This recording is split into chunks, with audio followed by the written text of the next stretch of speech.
Hello guys! Welcome back to my channel at welcome po sa ating segment na Straight Talk with Kuya John. At ang sasagutin nating tanong, ano bang stock ang magandang pasukin? Anong klaseng mga business, anong klaseng mga stocks no? Ang maganda at malaki ang ating kikitain. Ano yung mga qualities ng winner is stocks? Okay, no? Kasi meron po akong mga naging realizations po, no? Sa nangyari sa aking portfolio this past 2 years, no? So, based po dito, may mga napansin po ko, no? Kung ano yung the best, no? Based po sa mga naging winners ko po. At ano naman yung pangit based sa mga naging palpak ko sa aking portfolio. Kaya diretso na po tayo.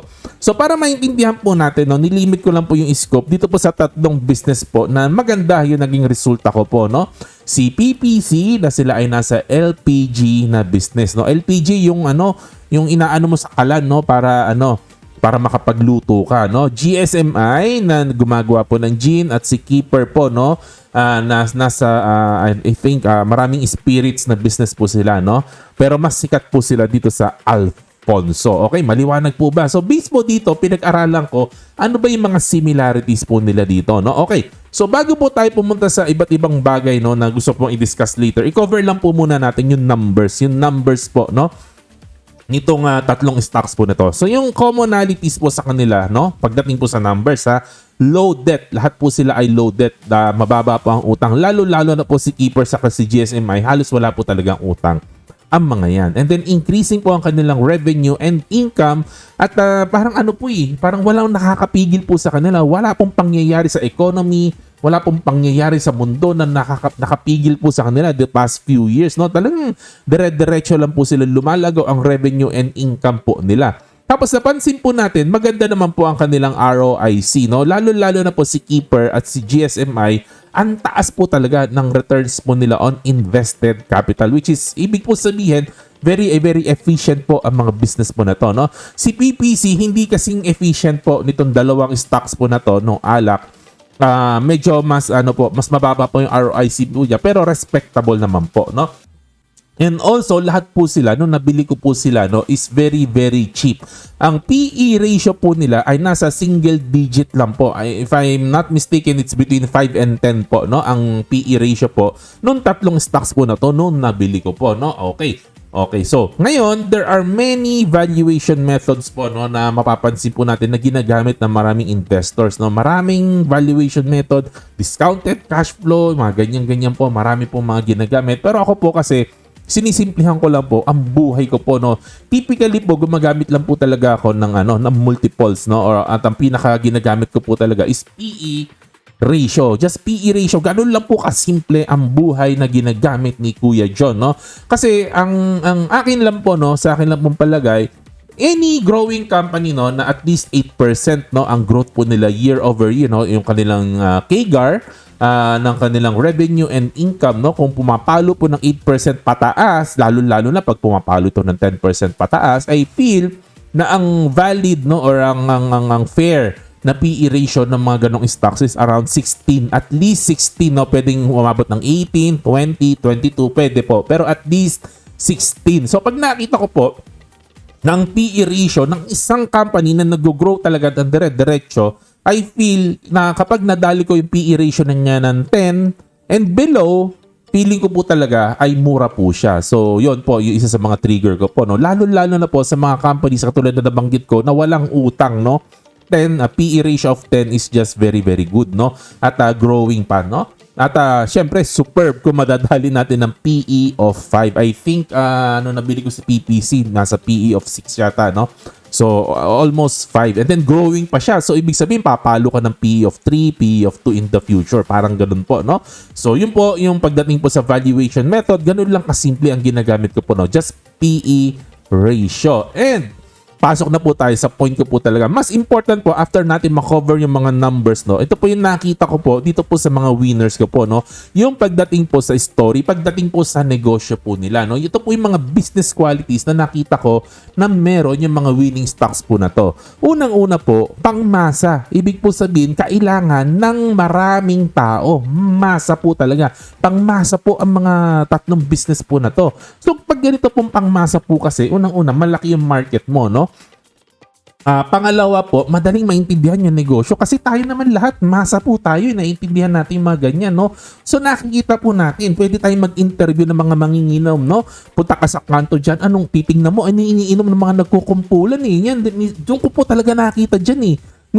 Dalawa lang talaga pinagpipilian ng mga yan eh. Gin lang talaga o Alfonso kasi karamihan po ng tao nagtitipid at ito po dalawang spirit po na to. Ito talaga yung mga mura. At papasok po tayo sa pangalawa, vegetarian products. Ibig pong sabihin, pasok na pasok talaga sa budget yung mga produkto na inaano po natin. Kasi very very important po no na ang produkto po nung company na binibili po natin, vegetarian po talaga kasi pag dumating po yung challenging times na yun na nga po ang nangyari nitong past 2 years no, na tumaas po ang inflation, ang taas ng pagtaas ng bilihin. Ibig pong sabihin no, kahit na nahumina yung purchasing power ng mga tao, kahit na nagtaasan yung presyo ng bilihin, ibig pong sabihin kaya pa rin bilhin yung produkto po natin at papasok po siya sa priority ng mga tao. Tapos all season dapat nakikita natin yung produkto na meron po nung company na binibili po natin pang all season po talaga. Itong tatlong business po na to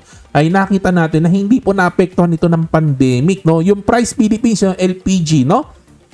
Although humina po sila sa mga pag-deliver daw nila sa mga restaurant, yung mga bahay-bahay naman dumami yung pagluluto. So pasok pa rin, patok pa rin no itong LPG. Tapos ito naman dalawang business na to, kung makikita natin yung numbers po nila, yung revenue nila at net income, kahit dumaan yung pandemic, imagine mo pandemic, walang pera ang mga tao. Tapos pinagbawal pa ng gobyerno uminom.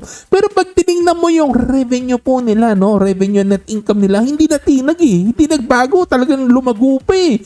Ibig sabihin pang all season talaga.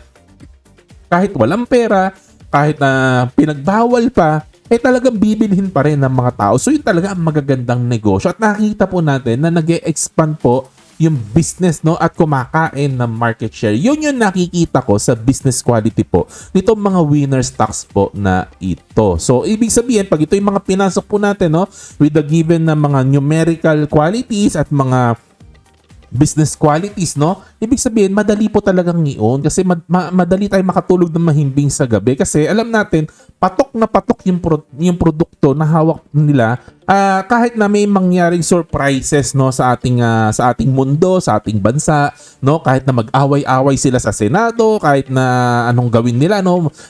Magkagulo pa sila diyan. Alam natin, no, iinom ng mga tao talaga, totoo talaga, hindi mo talaga mapipigilan ang pangangailangan uminom talaga ng mga tao, no? Tapos yung pagluluto, importante po talaga, no? And these businesses, pinaka-importante po talaga sa lahat, no? Na hindi ko talaga ma-emphasize talaga ng matindi, hindi ko talaga madiin pa ng matindi. Pero ang pinaka-important pa rin po talaga sa lahat, simple and easy to understand. Madali po maintindihan ang mga negosyo po na ito. Kaya nakakatulog tayo ng mahimbing, no? Okay. At pag-usapan na po natin yung kabaliktaran. Saan ako natalo ng bonggang-bongga? Natalo po ko, ang worst investment ko po no, so far, no, the past 2 years, is si Max. Yung Max na restaurant, alam nyo na po to, yung fried chicken, no? Nasarap to the bones, no? I lost around 50%, no? At I think more than 50%, no? At ngayon po, binenta ko na po lahat ng Max ko, no? Except yung adlat kasi hindi ko mabenta yung adlat eh. May adlat pa po ako, no? Ayan, no? At binenta ko na po kasi I hold winners and I sell losers. Pero karamihan po talaga ng tao, ang ginagawa po ng maraming tao, no? They hold losers, no, waiting for it to recover, and then they sell winners kasi takot sila na baka bumaba yung presyo. Pero ako po, no, pag nakikita ko po talaga loser at sa tingin ko yung fundamentals po niya ay nagbago na at nakita ko mali ako, so kailangan ko na pong tanggapin. I have to be man enough, no? Kailangan ko pangatawanan yung mga pagkakamali na nagawa ko. So I just sell it and move on at ililipat ko na lang yung pera ko sa tingin kong aangat. No, okay. Para po hindi na po ako nakanganga. Alright. So, Max po ang worst investment ko. At bakit sa tingin ko pangit ang nangyari sa Max? Ang unang-unang na-violate po kasi sa Max ay hindi po siya talaga vegetarian. Aminin na po natin, kumain ako sa Max noong nakaraan eh, no? I think last month kumain ako sa Max, no? Nagulat ako, mahal na eh. Yung isang meal nila, no, yung I think yung pinakamura nila almost 400 na. Imagine mo, no, magkakain ka no for one person almost 400 isang tao, no? At ayun eh. Sino ba naman tao, no, ang gaano karaming tao ang may ganong budget na 400, no? So ibig ko sabihin na subukan po talaga ng inflation po ito. Humina po talaga ang budget ng tao, humina ang purchasing power ng tao kasi syempre pinaprioritize ng tao dahil yung sahod naman hindi naman tumaas ng malaki pero yung presyo ng bilihid lumipad. Ibig po sabihin pinaprioritize po ng mga tao yung mga basic needs, no? So marami pong tao ang umiwas na po. Sa tingin ko lang po, no, kahit hindi ko po nakita ang kanilang financial report, I feel na umiiwas sa mga tao sa mga mahal na restaurant at kakain na lang po tayo sa mas mura. So nag-a-adapt po. Yun po talaga ang katotohanan po niya kasi nga hindi siya ganun ka budgetarian. Alright, no? So in summary lang po, nandaldalan po natin ngayon, no?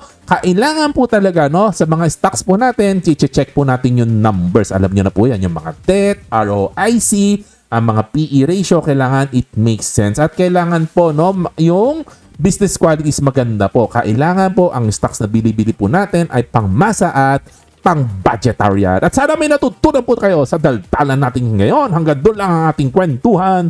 God bless. To God be the glory. Bye-bye.